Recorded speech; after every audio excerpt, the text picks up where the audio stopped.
প্রিয় দর্শক, আপনাদেরকে স্বাগত জানাচ্ছি রতন তালুকদার লাইভে।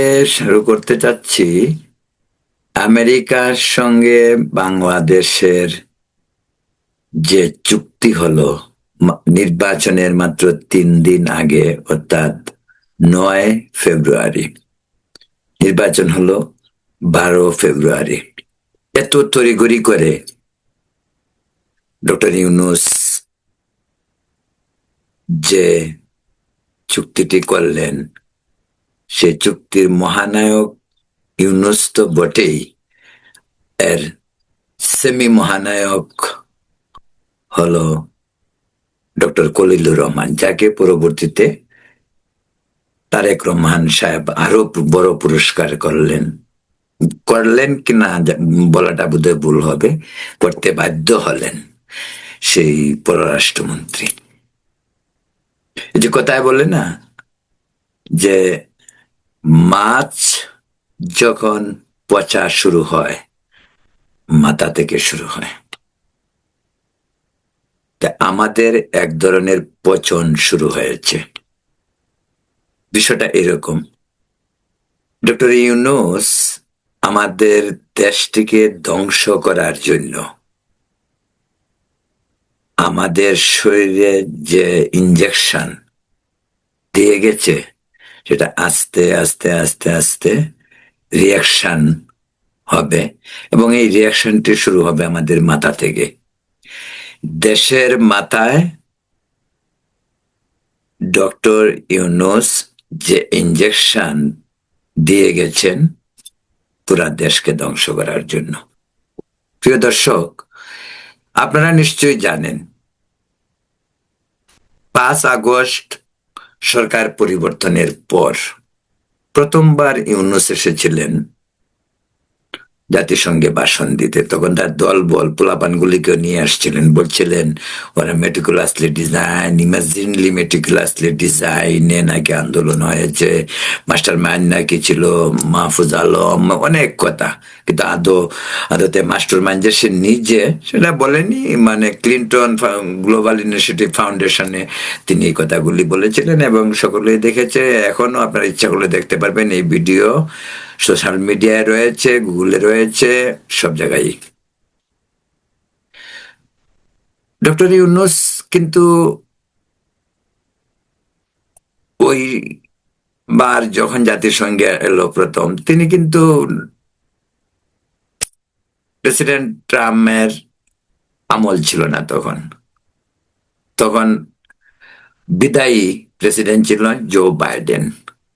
তিনি বাইডেনের সঙ্গে দেখা করলেন, কোলাকুলি করলেন। বাইডেন একেবারে তাকে মানে এমন ভাবে হাঁক দিয়ে ধরলেন, মনে হয় যেন চিরচেনা, চিরবন্ধু, আজন্ম বন্ধু, এরকম। যাই হোক, তারপর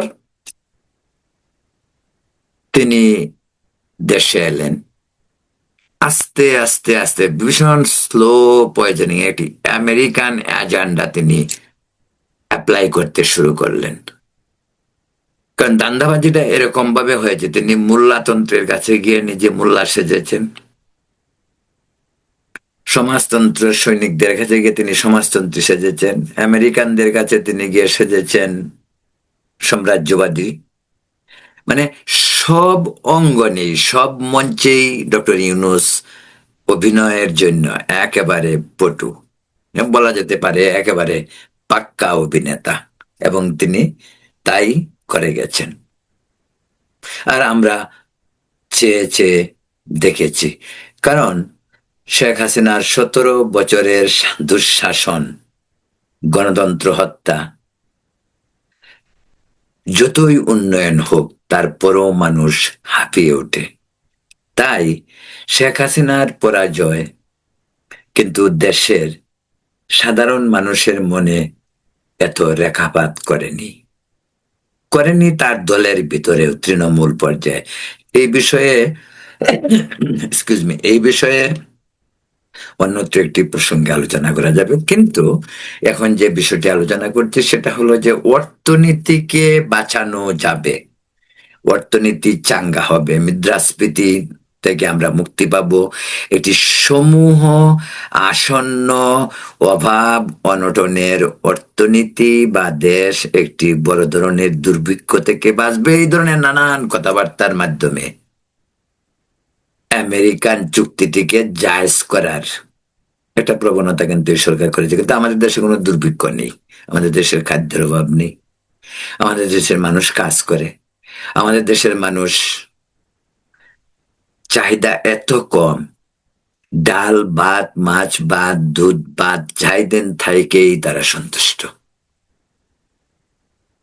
আপনাদের নিশ্চয়ই মনে আছে বঙ্গবন্ধু দেশ স্বাধীন হওয়ার পর ৭২ সালে বলেছিলেন ৩ বছর কিছু দিতে পারবো না।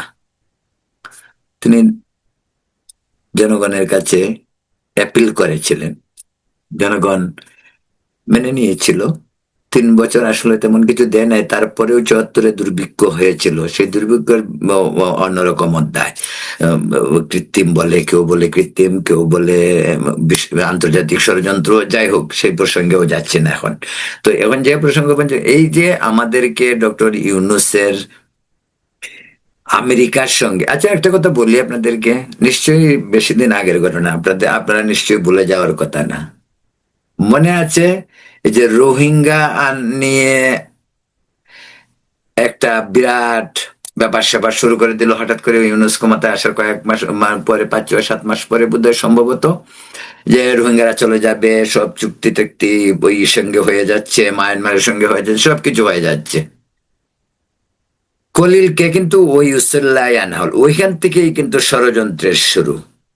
খলিল আমেরিকান নাগরিক, তিনি তখনই ইউনূসের উপর বর করেন। ইউনূসের উপর বর করলে ভুল হবে, ইউনূস তো এরকম বিদেশে বসে থাকা থাকা আমেরিকায় ওদেরকে ডেকে নিজেই নিয়েছেন।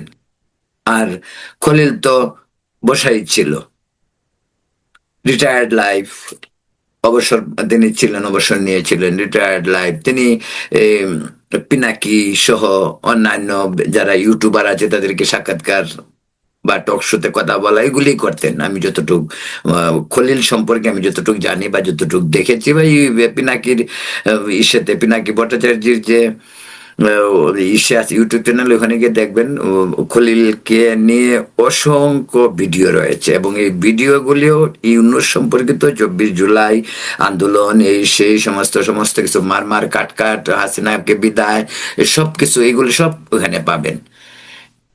যাই হোক, সেই রোহিঙ্গা বিষয়ক স্পেশালিস্ট রিপ্রেজেন্টেটিভ বানিয়ে তাকে নেওয়া হলো। তারপরে ঘটনাটা আমি এই কারণেই বলতে চাচ্ছি যে একটার সঙ্গে আর একটা লিঙ্ক রয়েছে। তখনই কিন্তু করিডোরের প্রশ্ন উঠলো, ইয়ের সঙ্গে, মায়ানমারের সঙ্গে করিডোর। ওখানে নাকি মায়ানমারের যে সরকারের যে বিদ্রোহী গ্রুপ যারা আন্দোলন করতেছে তাদের সুযোগ সুবিধার জন্য করিডোর দিতে হবে। আসলো সেন্ট মার্টিন প্রসঙ্গ, আসলো বন্দর, চট্টগ্রাম বন্দর দিয়ে দেয়া চুক্তি। দেখুন প্রত্যেকটি জিনিসে কিন্তু খুব রিলেটেড, ওই দিক দিয়ে করিডোর, এদিক দিয়ে রোহিঙ্গা, এদিক দিয়ে চট্টগ্রাম বন্দর, সব কিন্তু রিলেটেড ইস্যু, এবং সব বিহাইন্ড দ্য সিন, সবকিছুর নেপথ্যে অন্তরালে কিন্তু আমেরিকান পলিসি। এবং এই এই এই প্রক্রিয়াটার সঙ্গে সংশ্লিষ্ট যারা, তারাও কিন্তু সব বাঙালি, কিন্তু তারা সবই আমেরিকান। জাতিসংঘের মহাসচিবকে নেওয়া হলো, বিশাল ১ লক্ষ লোকের কি জানি ইফতার করা হলো, তখন পবিত্র রমজান মাস চলতেছিল।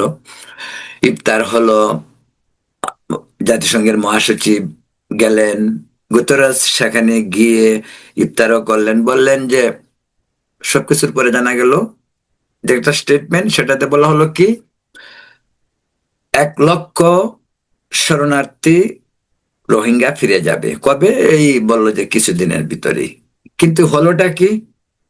গুতেরেস জাতিসংঘের মহাসচিব, তিনি নিউ ইয়র্ক ফিরে আসার মাত্র ১ সপ্তাহের ব্যবধানে ১ লক্ষ রোহিঙ্গা মায়ানমার ফিরে যাওয়ার কথা, হলো উল্টোটা, আরো ১.৫ লক্ষ রোহিঙ্গা বাংলাদেশে এসে ঢুকলো।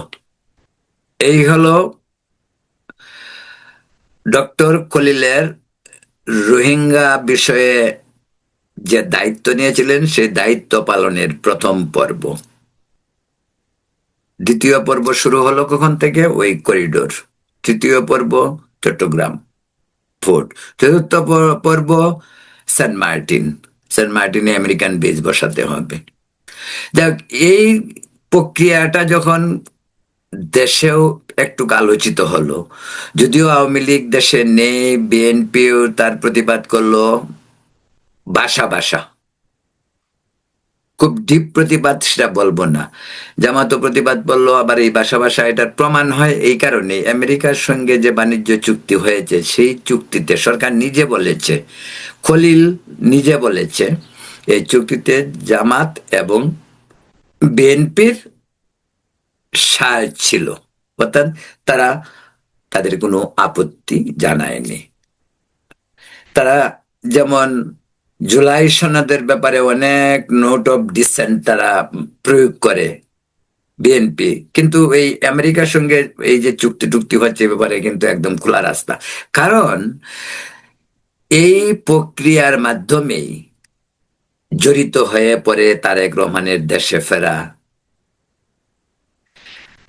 আমেরিকা বা ভারত এবং বাংলাদেশ এই ত্রিদেশীয় রিলেশনশিপ সবচেয়ে ইম্পর্টেন্ট হয়ে পড়ে তারেক রহমানের দেশে ফেরাটা।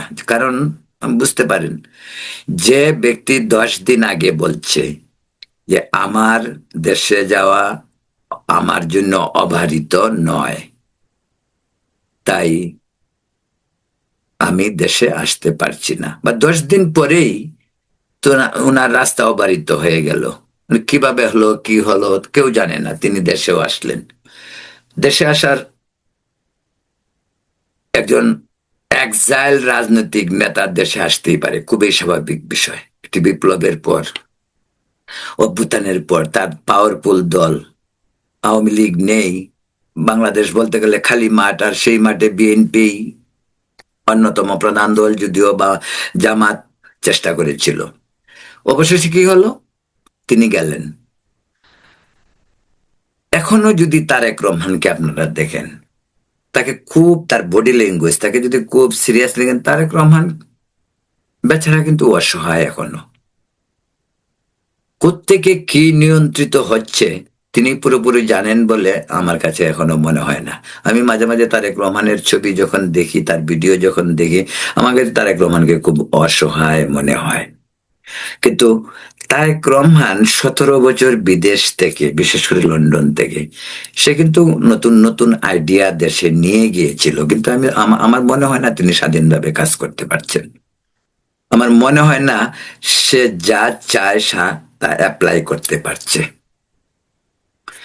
সাজানো গুছানো বাগান ঠিক আছে, তো চারিপাশে মন্ত্রী, মিনিস্টার, উপদেষ্টা, কারো অভাব নেই। সংসদ, সরকারি দল, বিরোধী দল সব সাজানো গোছানো, একেবারে পারফেক্ট। কিন্তু এরপরেও কেন জানি মনে হয় যে তারেক রহমান যা চায় তা করতে পারছে না, বা তারেক রহমান বা বিএনপির যা নীতি আদর্শ সেটা অ্যাপ্লাই করতে কোথায় কোথায় যেন বাধাগ্রস্ত হচ্ছে। বিএনপি একদিনও করেনি, যে মানুষটি, তার নাম হলো ডক্টর খলিলুর রহমান, তাকে কিভাবে বিএনপির পররাষ্ট্রমন্ত্রী করা হয়, এবং সে আগের সরকারের উপদেষ্টা ছিল, আরো কি কি বহুত কিছু জানিছিল, আপনারা সবাই জানেন। আমি আগেও বলছি, রোহিঙ্গা বিষয়ে প্রেসিডেন্টের জাতীয় নিরাপত্তা উপদেষ্টা, ডিফেন্সের মতো একটি যে প্রধান মানে প্রতিষ্ঠান, এই ডিফেন্স পর্যন্ত তাকে দিয়ে দিয়েছিল একজন বিদেশি নাগরিককে। কিসের চাপে, কি চাপ, চাপটা কোথায়, এই চাপ কোথায় থেকে আসছে সেটা জনগণ জানতে চায়। এটা কেন এরকম হবে? এটা কি ভবিষ্যতে এরকম হইতে পারে যে পাকিস্তানের ইমরান খানের মতো, যে আমেরিকা যখন চাবে তখনই আমাদের সরকার প্রধানকে বের করে দেবে, যখনই আমেরিকা চাবে তখনই সরকার প্রধান লাল দালানের ভিতর ঢুকে পড়বে, যখনই আমেরিকা চাবে সেনাবাহিনীর সিলসিলায় আবার আরেকটি কিছু পরিবর্তন হবে এবং আমেরিকা নিয়ন্ত্রণ করবে। আমাদের দেশটি কি আমেরিকা আর ভারতের দিক নির্দেশনায় চলবে, না জাতি তার নিজের অবস্থানটি নিজে তৈরি করতে পারবে? এটা এখন সবচেয়ে বড় প্রশ্ন বাংলাদেশের জন্য। কিন্তু এরই মাঝে চুক্তি নিয়ে অল্প বিস্তর কথা বলতে চাচ্ছি। সেটা হলো যে চুক্তিটা কি। এই চুক্তি বলছিলাম যে আমাদের শরীরে ইঞ্জেকশন দিয়ে, মগজে ইঞ্জেকশন দিয়ে যে জিনিস চুক্তির মাধ্যমে ঢুকিয়ে দেওয়া হয়েছে, আস্তে আস্তে আমরা টের পাবো। এই চুক্তিতে কিন্তু নন ডিসক্লোজ চুক্তি ছিল, সেটা মানে ওইটা প্রকাশ করা যাবে না। এখন ঠেলায় পরে কিছু কিছু বলতে হচ্ছে। আর আস্তে আস্তে এটা আমরা আরো বেশি উপলব্ধি করতে পারবো। দিন যত যেতে থাকবে ততই এই যে চুক্তির কাহিনী ওরা না বললেও আমরা জানতে পারবো। কিভাবে সেটাই বলছি, যে এইভাবেই জানতে পারবো যখন যার যার ওই চুক্তিতে যা আছে তা যখন প্রয়োগ করতে যাবে তারা, তখন তারা খাবো। এটাই নিয়ম এবং এটাই হবে। যেমন একটা এক্সাম্পল দিই, তাদের কাছ থেকে আমাদের বোয়িং কিনতে হবে, 14টা না কতটুকুলি বোয়িং। যে ভাই আমাদের বিমান এমনিতে একটা লস প্রজেক্ট, এই বিমানকে উচিত হলো বেসরকারি প্রতিষ্ঠানের কাছে ছেড়ে দেয়া, সেটা অন্য প্রসঙ্গ। এই লস প্রজেক্টের জন্য আজ আমাদের এই নতুন বোয়িং কিনে আনতে হবে কি কারণে আনতে হবে? গার্মেন্টস এর তুলা আনতে হবে, সুই সুতা আনতে হবে, না হয় ট্যারিফ বেড়ে যাবে। আর এখন যা আছে কম আছে। আর যদি আমরা এই চুক্তি না করতাম তাহলে 37% হইতো। এই যে ট্যারিফের ফাঁদে পড়ে যে চুক্তি, এই চুক্তি আমাদের জন্য কতটুকু সুফল বয়ে নিয়ে আসবে, যে আস্তে আস্তে ক্লিয়ার হচ্ছে। কিভাবে? যেটা আগেই বলছি, যখন আপনি তুলা কিনতে যাবেন, তুলার সাথে সাথেই দেখা যাবে যে সুই সুতা কিনতে আমেরিকার কাছে যেতে হবে। পরে দেখা যাবে যে মেশিনারিজ কিনতে হবে। পরে দেখা যাবে যে টেকনোলজি, এই সবগুলি কিন্তু চুক্তির ভিতরে রয়েছে, সবকিছুতে সাহায্যে। এমনকি আপনি বাইরের থেকেও কিনতে পারবেন না। বাইরে থেকে কিনতে পারলেও আমেরিকার কাছ থেকে ওদের কাছে বলতে হবে যে কি কারণে, ধরা যাক আপনি চায়নার থেকে কিনলেন, রাশিয়ার থেকে কিনলেন, কি কারণে আপনি তাদের কাছ থেকে কিনবেন এবং কি কিনবেন সেটা অনুমতিটা আমেরিকার থেকে নিতে হবে। মনে আছে কিনা আপনাদের যে রাশিয়ার কাছ থেকে যখন তেল কিনতে চেয়েছিল বাংলাদেশ, তখন বলা হয়েছিল যে আমেরিকার অনুমতি লাগবে। এরকম আরো এইগুলোতে আর কি কি হইতে পারে, যেন ফার্মাসিউটিক্যাল প্রবলেম হইতে পারে। আমাদের যে বাংলাদেশের ফার্মাসিউটিক্যাল কিন্তু অভূতপূর্ব উন্নতি সাধন করেছে গত 25 বছরে। এই ফার্মাসিউটিক্যাল একটা ব্যাপক ধরনের আঘাত আসতে পারে। আঘাত আসতে পারে আমাদের তথ্য প্রযুক্তি, সমস্ত টেকনোলজি। কারণ সরকার হয়তো মনে করলো যে এই টেকনোলজি আমরা জাপান থেকে আনবো, কথার কথা জাস্ট উদাহরণস্বরূপ, বা ওই টেকনোলজি চায়নার থেকে আনবো, বা ওই চায়নার থেকে যে মেটেরিয়ালস আমরা আনছি সেই মেটেরিয়াল চায়নার চেয়ে ভারতের দাম আরো অনেক কম, স্বাভাবিকভাবে অনেক কম ভারতে। তো আমরা একজন বলতে পারে যে কোম্পানি বলতে পারে আমি ভারত থেকে আনবো। আপনি যেখান থেকে আনেন, হোক চায়না, হোক জাপান, হোক ভারত, হোক রাশিয়া, আমেরিকার অনুমোদনটা আপনার প্রয়োজন ভাই। তাহলে আমি বলবো না যে স্বাধীনতা সার্বভৌমত্বের ধ্বংস হয়ে গেছে। স্বাধীনতা সার্বভৌমত্ব ধ্বংসের কথা যারা বলে, এই মোল্লারা বলে, ধর্মভিত্তিক রাজনৈতিক দল যারা করে তারা বলে, আমি সেটা বলছি না। এটা ক্লজ, এখানে কিন্তু এই চুক্তি কি বাতিল হইতে পারে, এরকম ক্লজও কিন্তু রয়েছে। বাতিল নিশ্চয়ই হতে পারে, কিন্তু বাতিল করার সাহস কি কোনো সরকারের হবে? আমেরিকার সঙ্গে চুক্তি বাতিল করা, এই সাহস কতটুকু হবে? আর আমরা এত আমেরিকার প্রতি নির্ভরশীলতা বাই কেন আমাদেরকে তাড়িত করছেন, সেটাও আমি জানি না, বুঝতে জানতে চাইও না। সেই কারণে জানতে চাই না যে বিষয়গুলি আমার দীর্ঘ আমেরিকান জীবন, আমেরিকান নেটওয়ার্ক, এটা হোক administration, government administration, private administration, হোক ফাইন্যান্সিয়াল মার্কেট, হোক in American politics, Democrat, Republican, আমরা কম বেশি কিছুটা হলেও বুঝি। বা আন্তর্জাতিক ডিপ্লোমেসি, আমেরিকার ইতিহাস ঘাটলেই তো সব পাওয়া যায়। আমেরিকান হয়তো নট নেসেসারি আমেরিকা থাকতে হবে, তাও নেসেসারি নয়। তো যেহেতু দীর্ঘদিন আমেরিকায়, সেই হেতু একটু জানার যে বিষয়টা থাকতেই পারে, এবং সেটা আমি আমার মতো ব্যাখ্যা করতে পারি। তবে এটুক সত্য কথা বলবো, বানিয়ে কাহিনী বলবো না, অত্যাচার করবো না। ওই ছেলে কান নিয়ে গেছে, কানে হাত না দিয়ে ছেলের পিছনে দুধবো, সেটা হয়তো করবো না, যেটা আমাদের দেশে হরহ হয়, করে। যেমন ভারত বিরোধিতার কথা যদি বাংলাদেশে উঠে দেখবেন, একেবারে জান ছেড়ে গুজবের পিছনে পিছনে ছুটছে সবাই। একবারও কানে হাত দিয়ে দেখছে না যে কানটি জায়গা মতো আছে নাকি ছেলে নিয়ে গেছে। এটাই হুজুগে বাঙালি, এই বিষয়টাই আমাদের দেশের সবসময় হয়। তো এই জন্য বলছিলাম প্রিয় দর্শক, যে আমেরিকার সঙ্গে চুক্তি যা কোনো কিছু হইতেই পারে, সবসময় হইতে পারে, কিন্তু চুক্তি এইরকম হওয়া উচিত না যে চুক্তির মাঝে সমতা থাকবে না। চুক্তির মাঝে সমতা থাকতে হবে, চুক্তি হতে হবে সমানে সমানে, চুক্তি হতে হবে আমার বেনিফিটও আমাকে দেখতে হবে। ঠিক আছে, আমি আপনার গুডস কিনবো, আমি আপনার প্লেন কিনবো, বোয়িং কিনবো, কিন্তু অন্যগুলিতে আমাকে সে সুবিধা দিতে হবে। সেটা আর আমি যদি অন্য জায়গা থেকে যে জিনিসটা সস্তায় কিনতে পারি, আমার তো সবচেয়ে প্রধান লক্ষ্য হবে যে আমার বৈদেশিক মুদ্রার সঞ্চিত ভান্ডারকে খরচ করার একটা হিসেব আমার ভিতরে থাকতে হবে। বৈদেশিক মুদ্রা যত কমতে থাকবে, তত মুদ্রাস্ফীতি আসবে, আসবে অন্যান্য ধরনের দুর্ভিক্ষ বলতে গেলে।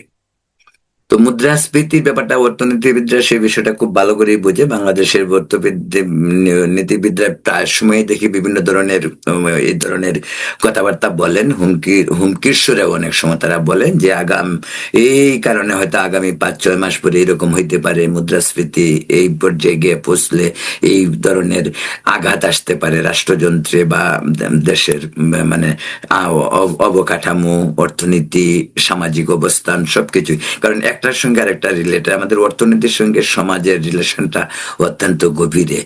আমাদের তরুণ সমাজ যারা উত্তেজন শক্তি, তাদের কাছে দেশের যে শক্তি সঞ্চয় বা যে কর্মসংস্থান, সেগুলো যদি পারফেক্টলি না হয়, তাহলে যুব সমাজ বিভ্রান্ত হবে। মাদক থেকে শুরু করে অন্যান্য নেশা জাতীয় যে বিষয়গুলো সমাজকে গ্রাস করবে, এটা হইতে পারে।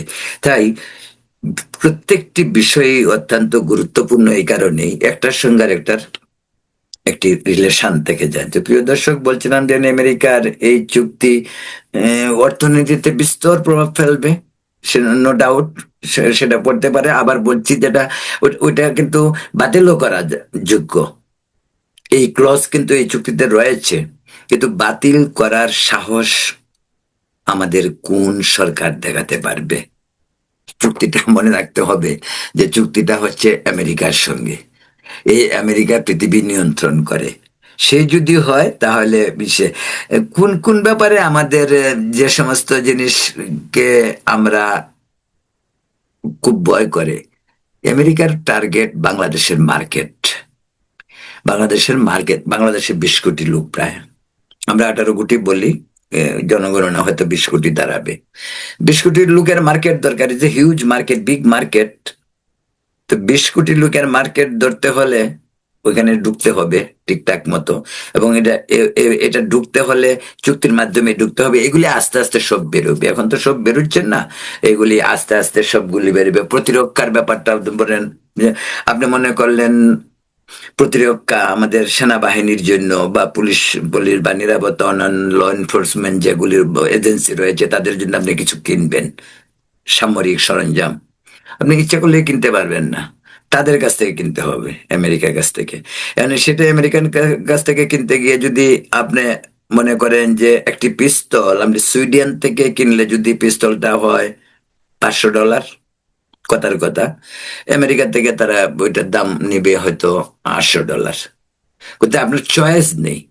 আপনি সুইডেনের কাছে 500 টাকায় পাচ্ছেন, কিন্তু আপনাকে আমেরিকা থেকে 800 টাকা দিয়ে কিনতে হবে। এটাই হলো চুক্তির বাধ্যবাধকতা, এবং এ থেকে আমাদের বেরিয়ে আসতে হবে। এবং বেরিয়ে আসার সাহস কে দেখাবে, এটাই এখন লক্ষ টাকার প্রশ্ন। প্রিয় দর্শক, ভালো থাকুন, সুস্থ থাকুন, নিরাপদ থাকুন। সম্ভব হলে আমার চ্যানেল সাবস্ক্রাইব করবেন। আপনাদের সকলকে আবারও শুভরাত্রি।